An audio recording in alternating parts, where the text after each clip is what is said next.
बाजारातून जेव्हा आपण दुधाची पिशवी आणतो किंवा दूध आणतो, ते काय करतो, आपण एका पातेल्यामध्ये काढतो. पातेल्यामध्ये काढल्यावर ती जी पिशवी आहे, प्लास्टिकची पिशवी, ती आपण टाकून देतो. पण हे तुम्ही करत असाल तर आजचा व्हिडिओ नक्की बघा. नमस्कार सर्वांना, श्री स्वामी समर्थ. तुम्हा सर्वांचं आपल्या चॅनलमध्ये खूप खूप मनापासून स्वागत. सगळ्यात आधी काही ठिकाणी दूधवाले काका आपल्या घरी येतात. आपण पातेलं घेऊन जातो, ते आपल्याला दूध देतात आणि ते त्यांच्या घरी जातात, आपण घरात येतो. त्याच्याबरोबर काही ठिकाणी असं असतं की दूधवाले काका पण पार्सल एका प्लास्टिकच्या पिशवीमध्ये आपल्याला दूध देतात. ते दूध आपण काढतो आणि ती जी काही पिशवी आहे ती आपण डस्टबिन मध्ये कचऱ्याच्या डब्यात टाकून देतो. तिसरी पद्धत अशी आहे की आपण स्वतः दूध घ्यायला जातो, म्हणजे दुधाची पिशवी असो किंवा एखाद्या दूधवाल्याच्या दुकानात आपण दूध घ्यायला जातो.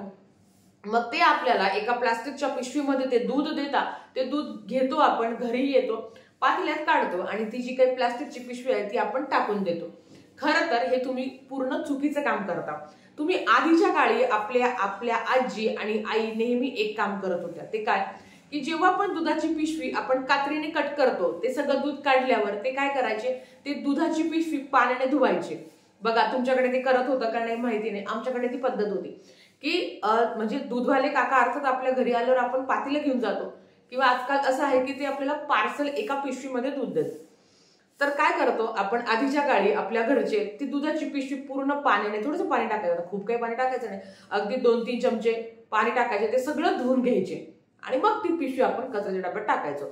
आता आजकाल मग दुधात पाणी टाकायचं आणि आजकाल दुधात असंही पाणी टाकलं जातं, ते काही नव्याने सांगायची गरज नाही. पण सगळ्यात आधी आता ही कृती का करावी लागते ते तुम्हाला सांगते. दूध, पांढरा रंग, दूध हे चंद्रमाचं कारक आहे आणि चंद्रमा हे लक्ष्मीचं कारक आहे. आपण माता लक्ष्मीला जेव्हा मग तुम्ही वैभवलक्ष्मीचे व्रत करा, मार्गशीर्ष महिन्याचे व्रत करा, किंवा कुठल्या पण देवाला आपण काय म्हणतो की आज स्वयंपाक नाही झाला किंवा आज मला गावाला जायचं आहे, तर आपण काय करतो, दूध आणि साखरेचा नैवेद्य दाखवतो. माता लक्ष्मीला सुद्धा दूध आणि साखरेचा तो नैवेद्य अतिशय प्रिय आहे. मग आपण जर आपल्या घरात दूध आणतो, ते दूध ना तापवल्यावर उतू जाऊ नये. आता दूध वारंवार उतू जाऊ नये हे सुद्धा शुभ नाही आहे. एकदा वगैरे गेलं तर ते चांगलं मानलं गेलंय, पण वारंवार जर दूध उतू जात आहे तर ते काहीतरी शुभ नसतं, ते असं म्हटलं जातं. त्याच्या संदर्भात इन डिटेल व्हिडिओ नक्की करेल. पण ते दूध जर तुमच्या घरात येतं, तुम्ही अर्धवट, कारण तुम्ही बघा दूध काढल्यावर जेव्हा तुम्ही ती दुधाची पिशवी बघता, एवढं तरी दूध त्याच्यात शिल्लक असतंच. आणि मग काय होतं ना, मग ते दूध वाया जातं. याने काय होतं, लक्ष्मीचा अपमान सुद्धा होतो. कारण दूध हे चंद्रमाचं कारक आहे. चंद्रमा हे माता लक्ष्मीचं कारक आहे आणि त्या दुधाचा आपण ह्या पद्धतीने जर अपमान करत आहे किंवा आपल्याकडनं ती चुकी होत असेल, तर ती तुम्ही, आता याच्या आधी झाली चुकी ठीक आहे, पण याच्या नंतर ती चुकी होणार नाही याची काळजी घ्या. त्याच्यासाठी एकच करायचं आहे, ती दुधाची पिशवी घरातल्या पाण्याने, थोडंसं पाणी टाका, ती स्वच्छ धुवा आणि ते जे पाणी आहे ते तुम्ही जे दुधाचं असणार आहे, ते दुधात तुम्ही पाणी टाकणार आहे, ते तुम्ही त्या पातेल्यात, दुधाच्या पातेल्यात तुम्ही टाकून देऊ शकता. नंतर ती पिशवी तुम्ही कचऱ्याच्या डब्यात टाका, पण आधीच ती जी काही पिशवी आहे ती तुम्हाला कचऱ्याच्या डब्यात टाकायची नाही. थोडक्यात काय, ते स्वच्छ करायचे आहे आणि नंतर तुम्हाला टाकायचे आहे. आता तुम्ही म्हणाल, काही लोक ह्या गोष्टी मानतात, काही लोक मानत नाही. आता जे लोक मानत नाही त्यांच्यासाठी सुद्धा सांगते. काय होतं, कधी कधी आपण जरी ह्या गोष्टी मानत नाही तरी सुद्धा आपल्याकडनं दूध उतू जाणार नाही, दूध वाया जाऊ देणार नाही, ह्या हिशोबाने तरी त्या दुधामध्ये थोडंसं पाणी टाका, अगदी एवढंसं पाणी टाका, ती साफ करा, नंतर ते दुधात टाका, नंतर तुम्ही ती जी काही पिशवी आहे ती तुम्ही कचऱ्याच्या डब्यात टाकू शकता. आता दूधवाले काका येतात आपल्या घरी तर मग काही प्रॉब्लेमच नाही, कारण ते पातेल्यात दूध देतात.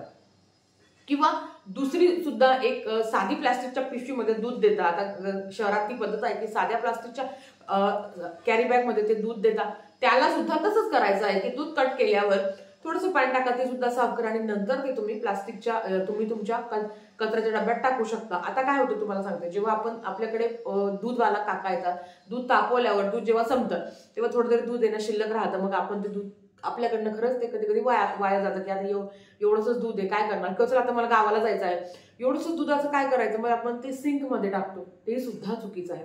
याने वास्तुदोष तर लागतो, पण आपले सुद्धा चंद्र हा खराब होतो आणि सूर्य चंद्र ह्या गोष्टी जेव्हा पत्रिकेतल्या खराब होता तेव्हा थोड्याफार आपल्याला शारीरिक आणि मानसिक त्रासाला सामना करावा लागतो. मग अशा वेळेस त्या दुधाचा संपूर्ण वापर आपल्या घरात झाला पाहिजे. आपल्या घरात कधीच अन्नधान्य असं वाया गेलं नाही पाहिजे, किंवा दूध तर अजिबात घरात वाया नाही गेलं पाहिजे. भले तुमच्याकडे मांजर असेल तर तिला त्या प्यायला, पण आपल्या घरातून दूध असं थोडं सुद्धा दूध वाया जाता कामा नये, याची तुम्हाला काळजी घ्यायची आहे.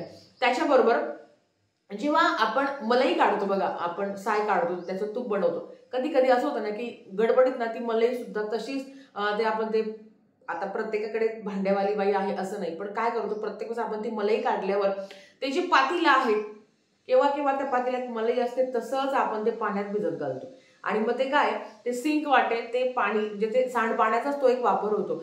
त्या मलाईचं सुद्धा तूप बनल्या जातं, ज्याचा दिवा आपण देवाला लावतो. तर त्या मलाईचं सुद्धा आपल्याला काळजी घ्यायची आहे की व्यवस्थित मलाई काढावी, स्वतः खावी, नाही आवडत तरी खावी, पण आपल्या घरातून दुधाचं किंवा मलाईचं चुकीच्या पद्धतीने वापर होणार नाही, किंवा ते सांडपाण्यात जाणार नाही, याची तुम्हाला काळजी घ्यायची आहे.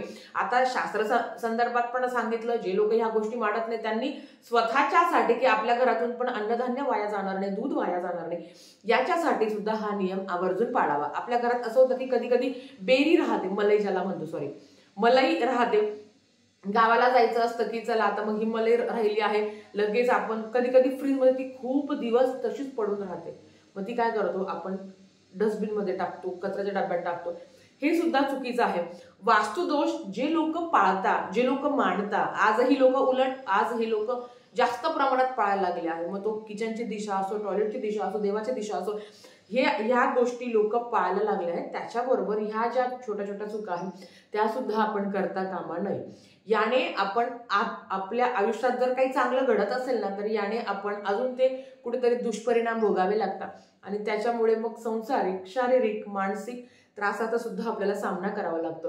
म्हणून ह्या ज्या काही बारीक सारीक गोष्टी आहेत ज्या आपण आवर्जून पाळाव्या, आणि आपल्या घरात सुद्धा हा नियम लावावा. कोणाच्या घरात गेल्यावर जर तुम्ही हे बघणार असेल किंवा जर तुम्ही बघितलं असेल तर त्यांना सुद्धा आवर्जून सांगावं की दुधाची पिशवी आहे तर ती स्वच्छ पाण्याने धुवून घे आणि मग ती वापर, म्हणजे मग ती टाक. आधीच्या काळी ह्या सगळ्या गोष्टी केल्या जायच्या.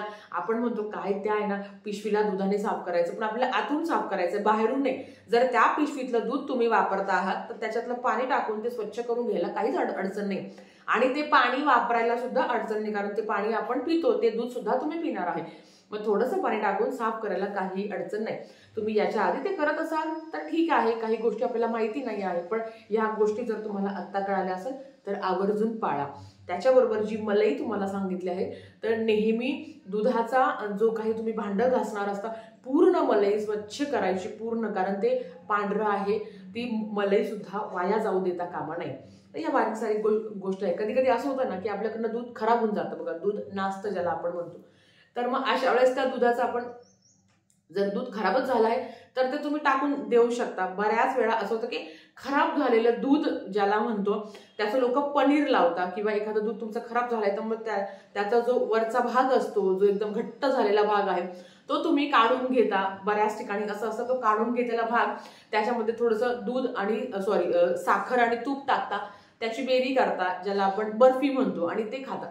आता हे प्रत्येकाचा वैयक्तिक भाग आहे, तुम्हाला वाटलं तर तुमची इच्छा तुम्ही टाकून देऊ शकता, पण काही ठिकाणी असं असतं की दूध जरी खराब झालं तरी ते काढून घेता, मग ते ज्याला आपण दूध फाटणं म्हणतो किंवा दूध नासणं हा शब्द आहे. तर असं जरी तुमच्या घरात झालं असेल तरी ते तुम्ही काढून घेऊन त्याचा प्रॉपर वापर करू शकता, त्याने तुम्हाला त्रास होणार नाही, तेवढी सुद्धा तुम्हाला काळजी घ्यायची आहे. पण जर दूध चांगलं असेल तर त्याची सुद्धा विटंबना होऊ नये आपल्याकडनं, ही सुद्धा तुम्हाला काळजी घ्यायची आहे. तर आजच्यासाठी फक्त इतकंच. झालेली सेवा स्वामींच्या चरणी रुजू करते आणि आजचा व्हिडिओ इथेच थांबवते. आवडला असेल तर लाईक शेअर सबस्क्राईब करा. भेटूया परत अशाच एक नवीन व्हिडिओ सोबत. तोपर्यंत श्री स्वामी समर्थ.